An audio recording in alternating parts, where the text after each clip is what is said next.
Hello, welcome to Virgo Philippines. Ayan, so ito yung reading natin for Virgo, Sun, Moon, Rising, Venus, and Jupiter Virgos. Bale, take only what resonates na lang guys ha, kasi hindi ito magre-resonate sa lahat.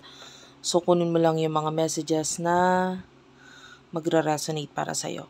Sa mga hindi pa po nakaka-subscribe sa ating channel, pahit na lang ng subscribe button, notification bell. Ma-appreciate ko po lahat ng likes, comments, and shares. If you want, pwede kang magpa-personal reading kay Jing Tarot Reader. I-search mo na lang siya, Jing Tarot Reader sa Facebook, sa Messenger, or sa TikTok, Jing Tarot Reader. Meron din akong TikTok guys, Unicorn Princess Tarot. Please do check it out.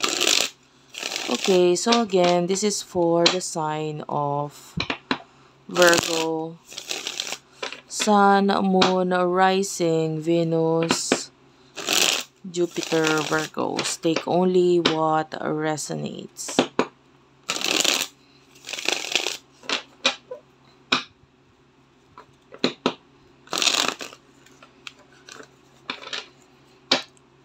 What do we have here for Virgo? For the sign of Virgo. Pasensya na po pala kung nagalaw-galaw yung camera sa tuwing ako ay magsha-shuffle, no? Medyo nagagalaw ko yung lamesa kasi. And pagpasensyahan nyo na lang po. For the sign of Virgo.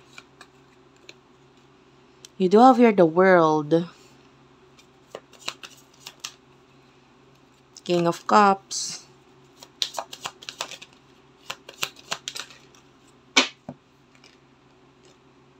The Sun is here. So, dalawang major arcanas. This is your major... this is your main energy. Bottom of the deck is the Four of Pentacles. I feel like... I can see a lot of gastos, no? Mula sa'yo. And I feel like ginagawa mo yon either because to make you happy, yung iba sa inyo with the Sun. Pwedeng dahil sa mga bagay na makakapagpasaya sa'yo. Yung iba naman, with the World, maybe ang focus mo is to have some kind of development. Gusto mong ma-fulfill or mapuo or mapuno kung ano man yung mga bagay na minamanifest mo. Maybe yung iba sa inyo with the King of Cups, maybe may kinalaman sa family. I can see a lot of gastos sa mga tao na minamahal mo. And more importantly, with the Four of Pentacles, I don't feel like ginagastos mo ito tapos wala na. For what I can see here is that you do have a lot. Okay? Gumagastos ka either sa mga hobby mo, bisyo mo, etc. Pero marami ka pa naman. Kumbaga hindi naman to the point na mangungutang ka or kukuha ka or magagastos mo na yung savings mo, hindi naman. Sa nakikita natin, you do have a lot. Okay? And that's your main energy. So what is the messages for you? For Virgo, please. For Virgo, please. Ano mga mensahe para sa'yo?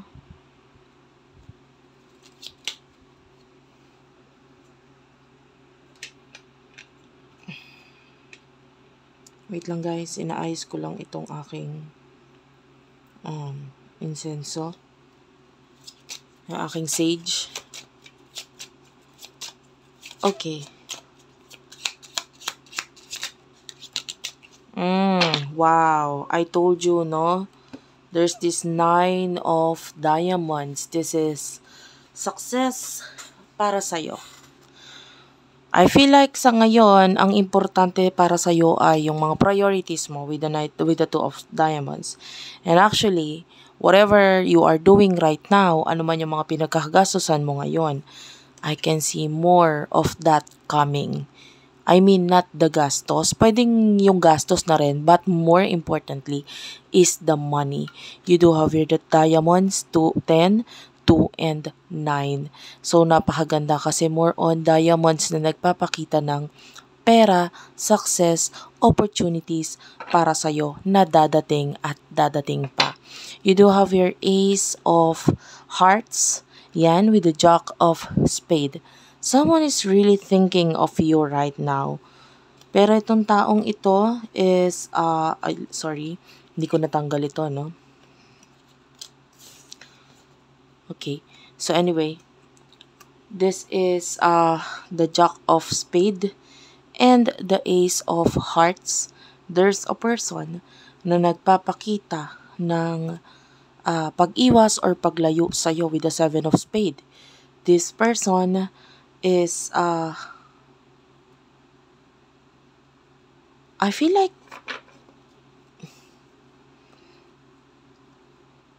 yeah, may pagkakapareho sa inyo nitong taong to.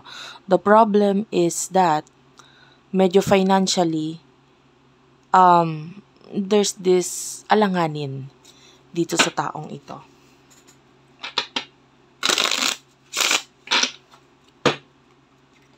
Tell me about this person. Kunin muna natin yung energy nitong taong to, no? Bago tayo move forward. I feel like I need to use this deck. Ayusin ko lang. Kunin ko lang, guys. Nagpaparamdam sa akin itong deck na ito. So, gagamitin ko siya. This is the Angel's Tarot. So, gagamitin ko ito kasi nagpaparamdam talaga sa akin. Okay. Ano ang main energy ng person na ito?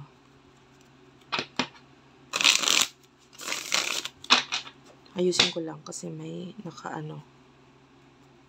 may card na hindi nakaayos. Okay.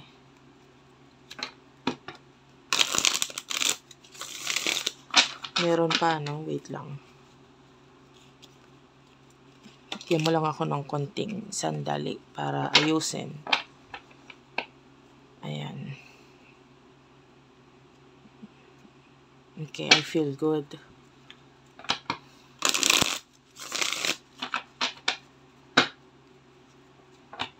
Sino tong person na nag-iisip kay Virgo? Sino tong person na nag-iisip kay Virgo?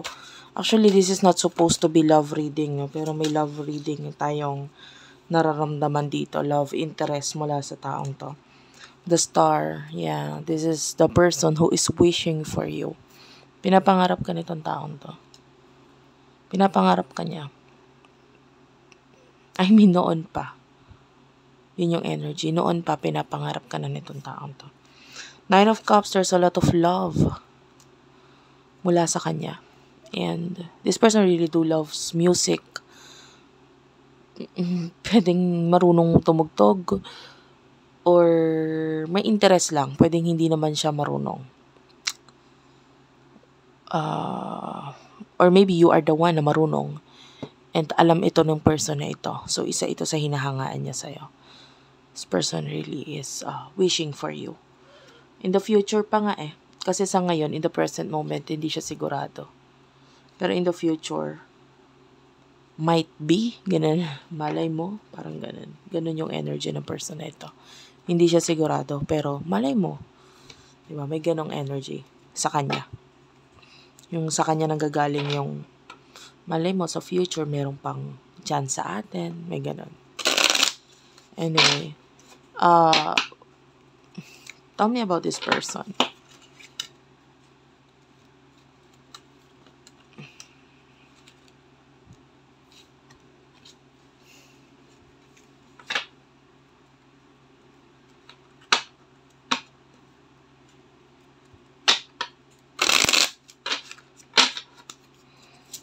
Tell me about this person.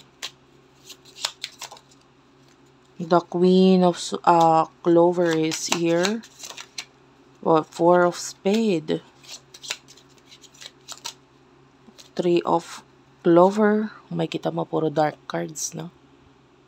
Dark cards. Nine of Spade, Nine of Clover, Three of Clovers. It doesn't mean na dark is pangit naman or black is pangit. Pero yung mga numbers din kasi na lumabas is not that good. No? Meron tayo ditong 8 of Clover. 8 of Clover. 3 of Clover. Pero, the 10 of Spade is here. 4 of Clover. Queen of Spade is here. 5 of Diamond. 5 of Diamonds. This is money problems, money issues mula dito sa taong ito. And there's definitely a separation and ending na nangyayari sa inyo or feeling niya nagkakaroon ng ending or meron ng ending sa inyo.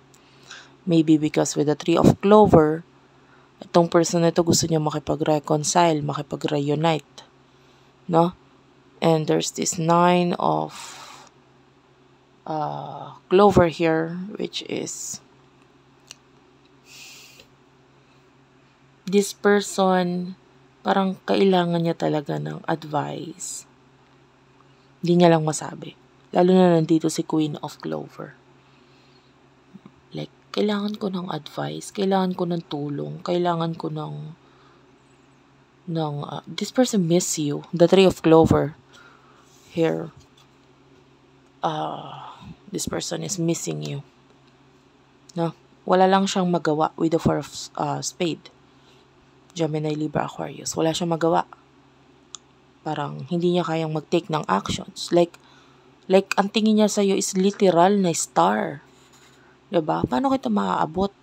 Kung ano man yung mga na-achieve mo na ngayon, lalo na you do have all the beautiful cards here. No? Nandito yung sun sa'yo, which is, you are brightly shining. Ang dami nakakapansin sa'yo.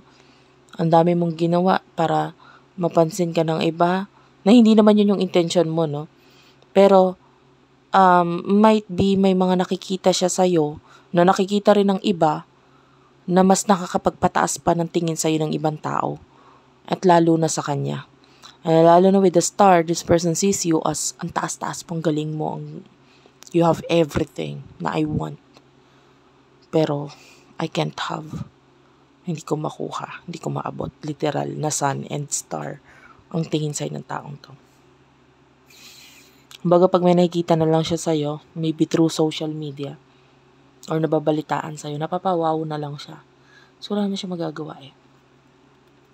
Wala naman siya magagawa regarding doon. Pero nandun pa nga rin yung katulad nga ng bituin, katulad nga ng star, yung hihiling at hihiling ka pa rin, or nandun pa rin yung pangarap na sasabihin mo, malay mo, in the future, maabot ko rin tong pangarap na to. And pangarap ang tingin talaga niya sa'yo. No? And wala talaga siyang magawa eh. I don't see any actions here. I don't see any actions. Bakit walang magawa tong taong to? Spirit guides, angel guides. Angel guides, please tell me. Bakit walang magawa tong taong to? 5 of Spades is here. 4 of Diamonds. 6 of Clover. Okay. So maybe regarding issues pa nga, especially regarding money. So parang pakiramdam niya, makakagawa lang siya ng action regarding sa'yo pag naayos niya na yung finances niya or nakapag-ipon na siya. The 6 of Clover is here. This is the energy of like, parang sa ngayon kasi kailangan niya pa ng tulong regarding something. Especially pwedeng may kinalaman sa pag-iipon sa pera. 5 of Spades is here, so wala siyang magawa kasi sa sarili niya muna or sa sitwasyon niya muna, kailangan niya munang mabago. So, doon pa nga lang sa sitwasyon niya, hindi niya maayos, hindi niya mabago. So, ano pang gagawin niya regarding sa connection niya? And anong gusto niyang gawin? Ano yung gusto niyang gawin? Jack of Heart is here. 6 of Heart is here. So, this person, gusto niya ng connection sa inyo. Like, this person wants to offer you his or her cup of love here with the Jack of Hearts. Gusto niya mag-offer ng love sa'yo. But with the Jack of Clover, parang Hindi niya talaga kaya. Medyo, this is the action na gusto niyang gawin, na feeling niya dapat ginawa niya na noon pa. Pero hanggang pangarap or dream lang itong person na ito eh. Sa ngayon, ang gusto niya rin gawin ay magkaroon ng growth, maging kasing successful mo. Sa ngayon, yun pa lang. Kasi nga, nakikita niya yung sitwasyon niya na sobrang down, sobrang wala akong maipapakita or maiyayabang sa'yo. What will happen in the near future for you?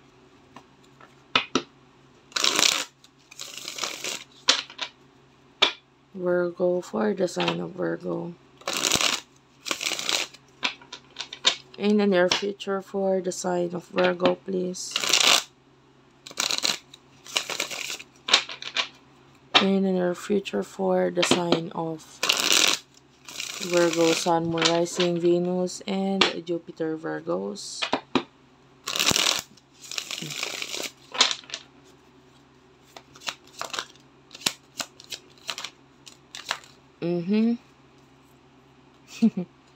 The sun is here. Lagi nasa iyo ang sun, ha? Knight of Swords. Wow. Temperance. Ten of Cups is at the bottom of the deck. Ace of Wands is also here. Queen of Cups. Wow.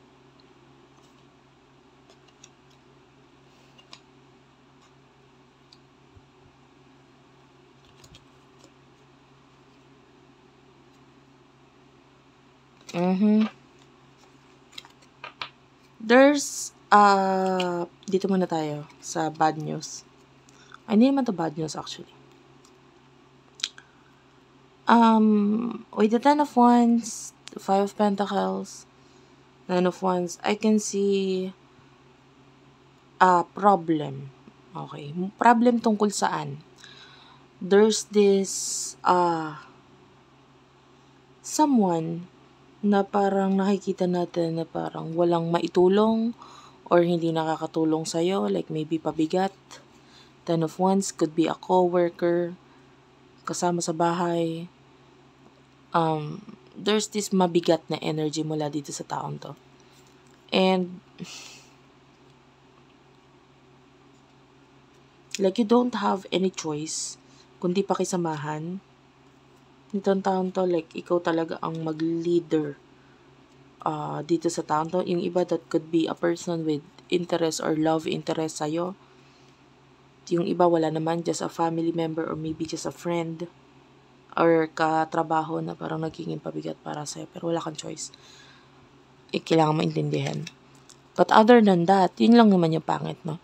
But other than that, with the Ten of Cups, nakikita natin yung happiness, a lot of love around you. Ace of Wands, may mga new beginnings na magbibigay na naman sa'yo ng success. Why did I say na naman? It is because continuous na yung pagdating ng success sa buhay mo. Tuloy-tuloy na naman or meron na namang bagong beginning para sa'yo na mas magbibigay pa ulit ng success. No?